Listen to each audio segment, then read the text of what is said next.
How to track BlaBlaCar. Hi everyone, welcome to today's tutorial. In this tutorial, I will teach you how you can track BlaBlaCar. Now, the first step is by signing in into your BlaBlaCar account, just like I have done here. And then once you're signed in, you will be brought to the BlaBlaCar page where you would see the carpool and then the bus next to the logo. And then by the right side, you'll see the option search and then publish a ride. And then you'll see the account icon. All right.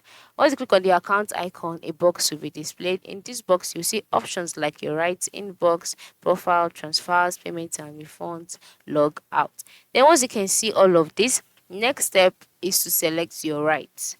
Okay, because we're trying to track a car. So once you go to your right, you would see your different rights on the page here. And then the next step is to tap on the ride to view your ride plan details, including the departure point. All right. So once you've selected the ride and then you've seen your ride plan details, and you've seen your departure point, the next step is to select ride history to view all your past bookings. And from there, you would have a track record of all of the BlaBlaCar rides that you've had in the past. All right. So that is how to get about it.